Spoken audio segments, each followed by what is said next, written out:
Olá, pessoal, tudo bom com vocês? Vamos dar continuidade a uma apresentação da disciplina de Química Analítica, que tem como o objetivo principal a gente relatar sobre o livro Os Botões de Napoleão e as 17 moléculas que mudaram a história, né? E apresentar no Instituto Federal de Educação, Ciência e Tecnologia do Rio Grande do Norte, campus de Panguaçu, o IFRN. O discente Edgar Mello, o docente Diogo Bezerra, e tem como componente curricular a Química Analítica Qualitativa. De início, a gente vai abordar os botões de Napoleão do livro, né, que é as 17 moléculas que mudaram a história.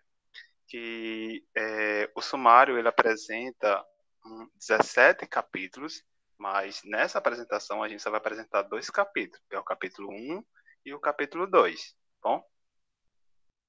De início, eu vou relatar que o título desse livro ele é inspirado em uma história narrada pelo próprio autor, né, que será o fracasso da campanha de Napoleão na Rússia no ano de 1812, que poderia ser explicado por algo tão insignificante quanto um botão. Os botões das fardas dos seus regimentos, ou seja, dos seus militares, os militares do exército de Napoleão, era feito de uma liga de estanho. E quando essa liga de estanho, ou seja, esse botão, era exposta a baixa temperatura, ele tendia a esfarelar, deixando os soldados expostos ao frio e levando ao fracasso da sua campanha, ou seja, o fracasso dos seus militares, do seu regime. No capítulo 1, que é o principal que a gente vai abordar aqui, que ele fala sobre pimenta, noz moscada e o cravo da Índia. Nesse primeiro capítulo, ele fala da especiaria da pimenta, né, como eu falei, noz moscada, cravo da Índia e como eles foram importantes para a história naquela época.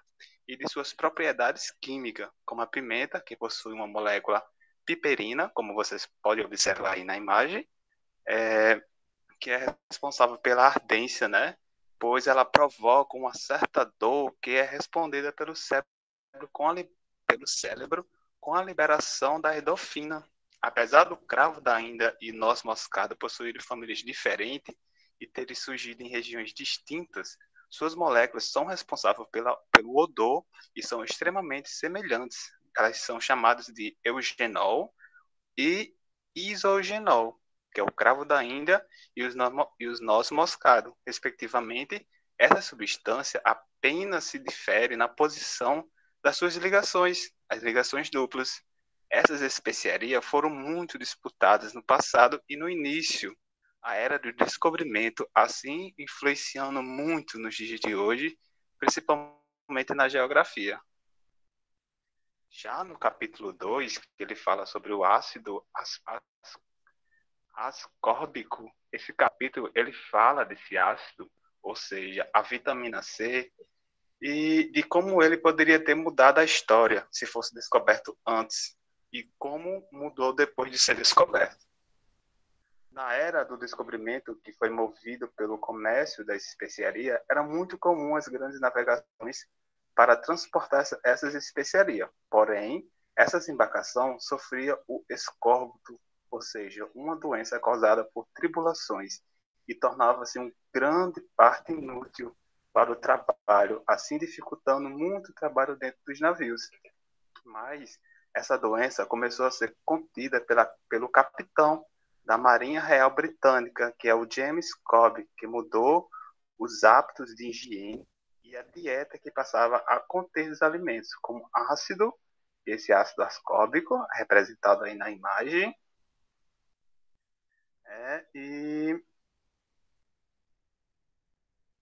começando pelo suco de limão, né, que era dado a todos que tivessem início e no início de uma doença, né, no navio.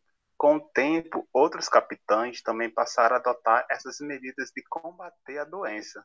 Embora essas moléculas tenham sido estudadas até hoje e ainda não se sabe de todos os papéis ou funções que elas desempenham no nosso corpo, mas sabe-se que é vital para a produção de colágeno e proteína mais abundante no reino animal. Então, pessoal, o capítulo 1 e 2 ele retrata sobre isso. Espero que vocês tenham gostado e um forte abraço. Espero vocês na próxima apresentação. Tchau!